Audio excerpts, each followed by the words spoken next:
Have you ever wondered why people get married? Today, we think of marriage as the ultimate expression of love and romance. But what if I told you that for most of human history, marriage had almost nothing to do with love? Let's dive into the fascinating and often surprising history of how marriage became what it is today. Our story begins way back with our earliest ancestors. For prehistoric humans, life was tough. Forming a stable pair wasn't about candlelit dinners.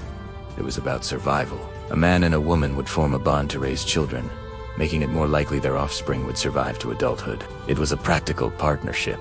The man would typically hunt, and the woman would gather and care for the children. This division of labor was an effective survival strategy. It wasn't about a soulmate. It was about having a teammate in the harsh game of life. Then, about 10,000 years ago, something huge happened. Agriculture. People started settling down, farming land, and owning property.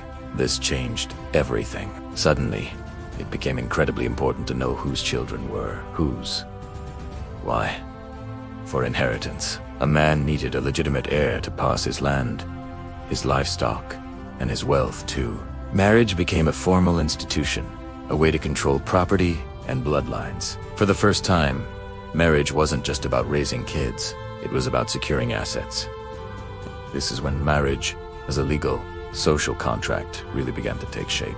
And for women, it often meant their primary role was to produce a male heir. As societies grew into kingdoms and empires, marriage became a powerful political and economic tool. Royal families used marriage to forge alliances, end wars, and consolidate power. A princess wasn't just a daughter, she was a diplomatic asset. Think of all the historical dramas you've seen where a royal wedding unites two warring nations.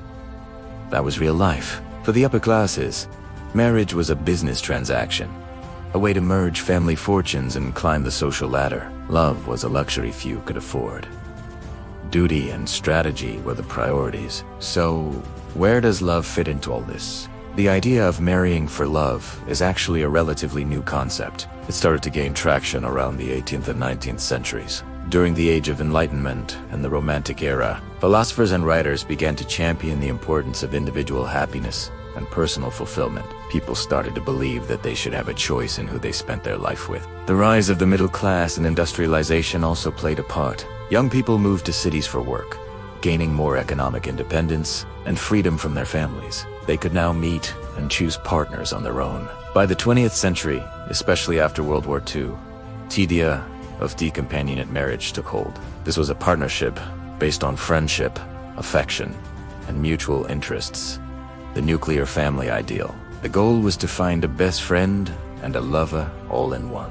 And in the last few decades, the definition of marriage has continued to evolve. With the legalization of same-sex marriage in many countries, the institution has become more inclusive, further emphasizing that, at its core, modern marriage is about love and commitment between two individuals, regardless of gender. From a survival pact in a cave, to a business deal in a castle, to a declaration of love at an altar, marriage has been on an incredible journey. It reflects our changing values, economies, and our very understanding of what it means to be human and to build a life with someone else. What do you think the future of marriage will look like?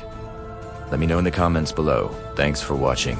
And if you enjoyed this journey through time, don't forget to like and subscribe for more.